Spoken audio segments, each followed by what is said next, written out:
បាទសួស្តីអ្នកទាំងអស់គ្នាឥឡូវយើងវិលមកជួបគ្នាសារជាថ្មីនៅក្នុងមេរៀនបន្ទាប់ដែលនៅក្នុងមេរៀននេះយើងនឹងចាប់ផ្ដើមនិយាយអំពី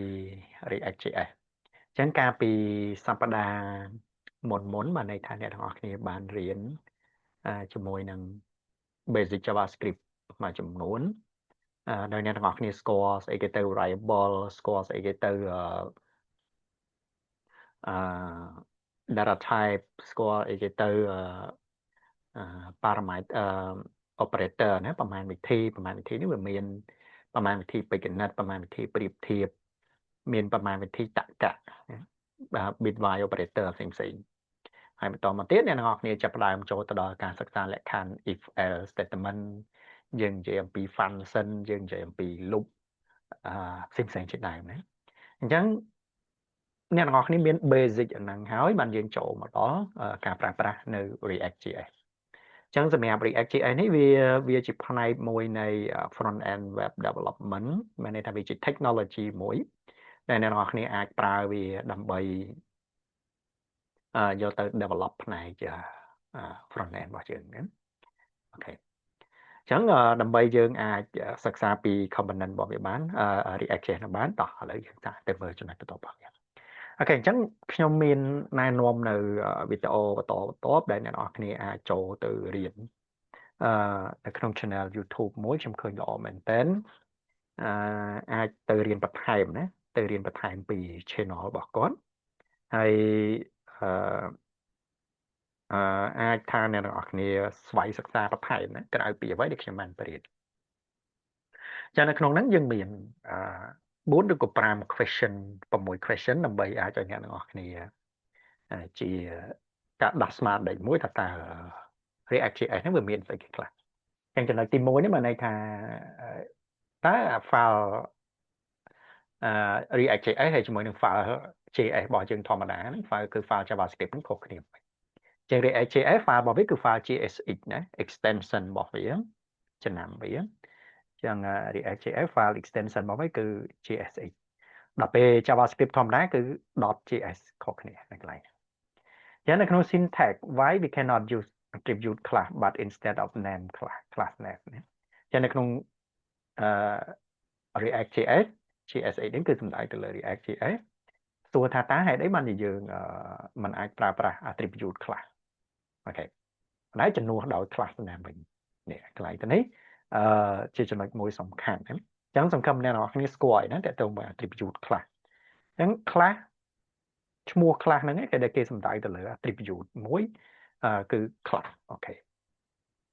តែយើងអត់ប្រើវាទេជាទូទៅគឺយើងត្រូវប្រើជាមួយនឹង class name វិញឈ្មោះរបស់ class អូខេ class name អញ្ចឹងគេដាក់របស់វាមួយគឺ class name នៅក្នុងគោលបំណងយើងចង់ call ហៅ component exec ចំណុចទី3 what is the syntax to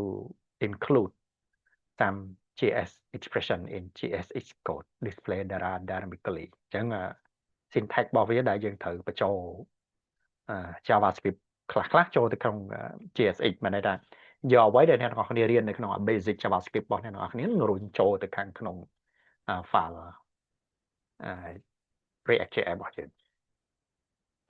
តបមកទៀតអ្នកនរគ្នានឹងចាប់ផ្ដើមសាកតេស្តជាមួយនឹងការបង្កើតនៅ component ណាអញ្ចឹងនៅក្នុង React.js វាចំណុចសំខាន់របស់វាមួយដែលខ្ញុំឲ្យចង់ឲ្យអ្នកនរគ្នាចេះមែនតើនៅក្នុងឈុំនេះគឺ component គាត់អីគេទៅ component ហើយយើងអាចប្រើ component របស់គេហ្នឹងវាមានអីគេខ្លះហើយតើយើងអាចបង្កើត component បានដោយខ្លួនឯងរបៀបម៉េច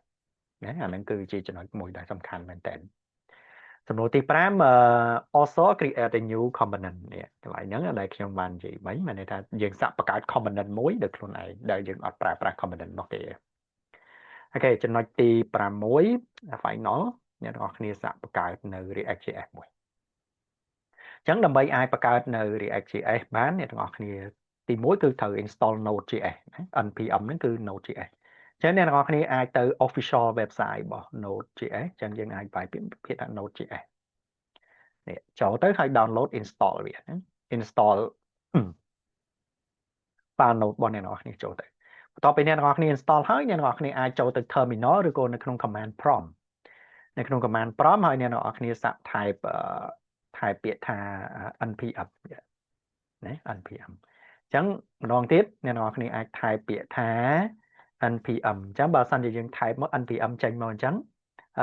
list មកបែបនេះបានន័យថា Node.js របស់យើងហ្នឹងគឺដំណើរការហើយតែបើអ្នកនរគ្នាអត់ទាន់បាន install មកវាមកទេវានឹងដាក់ពាក្យថា npm របស់យើងហ្នឹងរត់អត់ទាន់ឃើញអញ្ចឹង npm គឺជា command មួយរបស់ Node.js ដែលអ្នកនរគ្នាត្រូវទៅ install វាណាអញ្ចឹងជាសំណួរសួរថាតើយើងត្រូវ install Node.js ហ្នឹងរបៀបហេតុអីបានយើងត្រូវការ Node.js ហ្នឹងអញ្ចឹង Node.js អ្នកទាំងអស់គ្នាឃើញទេនេះកាលណាយើងប្រើហ្នឹងមកគឺយើងអាចបង្កើតជាមួយនឹង file របស់អីគេរបស់ React.js បានហើយណាអូខេតោះឥឡូវយើងទៅមើលមួយទៀតអញ្ចឹងអ្វីដែលអ្នកទាំងអស់គ្នាត្រូវរៀននៅក្នុងមេរៀននេះទីមួយគឺយល់ពី project Node.js តើទៅជាមួយនឹង main file របស់វាចឹងនៅពេលដែលយើងបង្កើត file React.js មកយើងអ្នកនរគ្នានឹងឃើញ file ផ្សេងៗនៅខាងក្នុងហ្នឹងហើយយើងត្រូវយល់ពី structure ମାନେរចនាសម្ព័ន្ធនៃ folder នៃបច្ចេករបស់វាហ្នឹងមួយធម្មតាយើងយល់អំពី syntax របស់វា how to display data dynamically នេះកន្លែងនេះតែយើងអាច display data របស់យើងហ្នឹងរបៀបមិនបានអញ្ចឹងគេមាន curly brace ណា curly brace ដើម្បីយើងអាច call high variable ហើយយកមក display បាទសាមញ្ញទេមែនតើទៅគឺវាមានភាពងាយស្រួលធៀបទៅជាមួយនឹង JavaScript មែនតើReact.js ហ្នឹងគឺវាស្រួលសរសេរជាងហើយវាមានលក្ខណៈបើយើងនិយាយទៅគេហៅថាវា sexy ជាង JS ធម្មតាតមកទៀត understand how React.js code transpile into JS code ដែលយើងអាចយល់វាបាននៅក្នុង browser ថាអញ្ចឹងតែនៅពេលដែលយើងរនចេញទៅហើយវាដំណើរការរបៀបម៉េចនៅក្នុង browser ដើម្បីវា convert ពីអាហ្នឹងឲ្យទៅជា React code JS code ដើម្បីឲ្យយើងងាយស្រួលយល់វាបានអញ្ចឹងកន្លែងនេះមិនបាច់ទេអ្នកទាំងអស់គ្នាចាំមើលហើយសាកឆ្លើយខ្លួនឯងខ្ញុំនឹងមាននៅថ្ងៃហ្នឹងយើងមានជា assignment មួយហើយនៅក្នុង assignment គឺយើងមាន quiz នៅខាងក្នុងហ្នឹងអ្នកទាំងអស់គ្នាអាចសាកចូលទៅក្នុង assignment ទៅមាន quiz របស់វាហើយខ្ញុំដាក់ចំណុចទាំងអស់ហ្នឹងចូលទៅអូខេអញ្ចឹងយើងមាន homework យើងមានអីណាតិចទៀតខ្ញុំបញ្យល់ពី homework មកចឹងនៅក្នុង React.js នៅពេលដែលអ្នកទាំងអស់គ្នា install ចេញមកនេះតោះឥឡូវយើងមើលចាប់ផ្ដើមចូលទៅមើល component របស់វាចឹង React.js អ្នកទាំងអស់គ្នាអាចចូលទៅក្នុង sandbox របស់វាក៏បានដែរបើសិនជាអ្នកទាំងអស់គ្នាអាចប្រើ sandbox ដើម្បីសរសេរ code register នៅក្នុង sandbox ទៅយើងអាចសរសេរ code បានហើយនៅខាងក្នុងហ្នឹងមាន sandbox របស់វាណា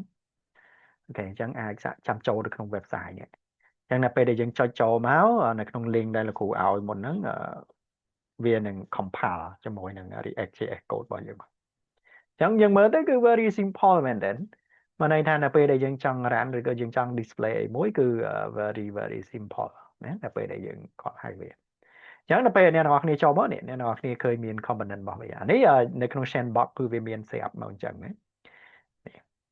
អញ្ចឹងយើងឃើញមាន file របស់វាគឺវាមាន notebox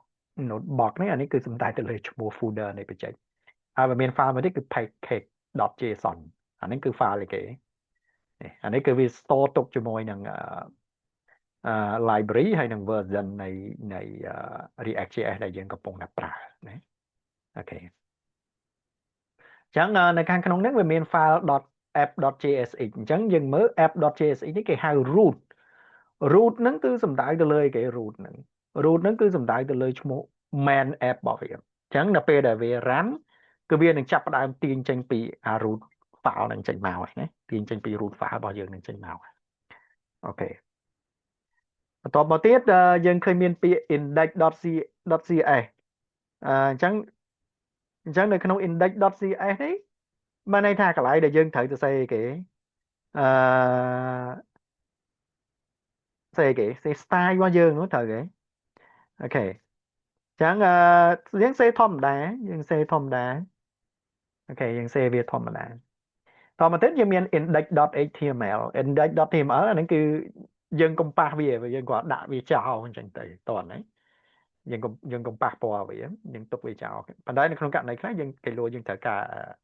ដូរ title អីវាមានតិចតួចបានតែជា by default group code ទាំងអស់គឺយើងនឹងទៅសេវាមានកន្លែងមួយទៀតចាំខ្ញុំធ្វើឲ្យមើលណា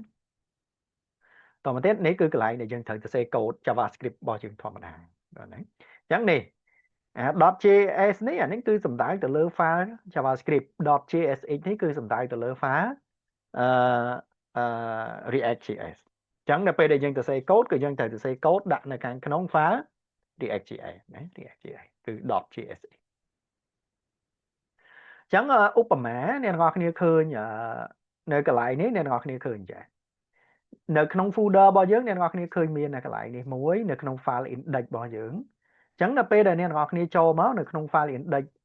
កន្លែងដែលខ្ញុំចុច link មកមិញនៅកន្លែង link នេះ index នេះអ្នកទាំងអស់គ្នាចូលមកឃើញវា load អីគេបានន័យថាវា load file មួយគឺ src index.js នេះបានន័យថាវា load file មួយនេះចេញមកដើម្បី call ហៅនៅអីគេ call ហៅនៅ JavaScript របស់យើងឲ្យវាមកដំណើរការនៅកន្លែងហ្នឹងណាអូខេអញ្ចឹងយើងដាក់វាចូលមកអញ្ចឹងនៅខាងក្នុងនេះយើងមាន folder របស់វាមួយយើងវាដាក់ root id root តោះឥឡូវតិចទៀតយើងទៅមើលវាទៀតអញ្ចឹងនេះ JavaScript របស់យើងអ្នកទាំងអស់គ្នាកុំកែវាណាអញ្ចឹងដល់ពេលindex ហ្នឹងនៅក្នុង JSX នេះវានឹងចាប់ផ្ដើម load វានឹងចាប់ផ្ដើម load app.jsx ដាក់ចូលទៅខាងក្នុងនេះអញ្ចឹងកុំកែវាណានេះកន្លែង root របស់យើងមកនោះ document.get element by id root នេះអញ្ចឹងroot ហ្នឹងគឺអានេះតោះណាប្រយ័ត្នទៅច្រឡំយកអាហ្នឹងយកមកដូរអានេះបើថាអ្នកនរគ្នាចៃដន្យនេះត្រូវការលេងយកដូរអានេះអញ្ចឹងបើថាដូរ error ហើយដោយសារអីគេនៅក្នុង file JS របស់យើងគឺវាចាប់ផ្ដើម load root file root ដែលចេញពី file index របស់យើងចេញមកដើម្បីអាចឲ្យយើងcall ហៅ app នេះអញ្ចឹងapp នេះគឺសំដៅទៅលើ app.js អញ្ចឹងនៅក្នុង file JavaScript នៅក្នុង file JavaScript គឺ index.js វាមានតួនាទី load នៅរាល់ content ទាំងអស់ដែលមាននៅក្នុង file JSX បាទនៅ file React.js ដាក់ចូលមកខាងក្នុង file JavaScript រួច file JavaScript នេះវានឹង call ហៅដាក់ចូលនៅក្នុង index.html តោះណាហើយចុះCSS នេះយើង call ហៅវាមកធម្មតានៅកន្លែងណានេះអញ្ចឹងយើងប្រើពាក្យថា import./index.cs ដោយសារវាស្ថិតនៅក្នុង folder ជាមួយគ្នាណាអញ្ចឹង app.jsx ក៏ដូចគ្នាដែរអញ្ចឹងវា load អានឹងចេញមកអញ្ចឹងpackage នេះកុំប៉ះវាណា package.js នេះកុំប៉ះវាអាហ្នឹងគឺ by default ក៏យើងទុកវាមកអញ្ចឹងអានេះគឺនៅពេលដែលយើង install មកគឺវា load មកឲ្យយើងអូខេប៉ុន្តែម្ដងទៀតណាអញ្ចឹង index គឺជា main file របស់វាអញ្ចឹងនៅក្នុង index វានឹងភ្ជាប់ call ហៅទៅកាន់ index.js នៅក្នុង index.js វា load file 2ទី1គឺ file React.js របស់យើងទី2គឺវា load file CSS យកមកតម្លាក់ចូលហើយបន្តមកទៀត raw content ទាំងអស់ដែលមាននៅខាងក្នុង React.js វានឹង load ដាក់ចូលទៅខាងក្នុងអីគេ root អញ្ចឹង root គឺមួយនេះវានឹង load ដាក់ចូលក្នុងបន្លោះនេះតោះណាដែលយើងមាន content ដែលមាននៅខាងក្នុង file React.js វានឹង load ដាក់ចូលនៅក្នុងចន្លោះ div root របស់យើងកន្លែងនេះណាអូខេអញ្ចឹងយើងមើល structure របស់វាឲ្យបានច្បាស់លាស់អូខេតោះអញ្ចឹងសម្រាប់វីដេអូទី1នៅក្នុង React.js លោកគ្រូមានប៉ុណ្ណឹងហើយតិចទៀតយើងនឹងជួបគ្នានៅក្នុងវីដេអូទី2ណា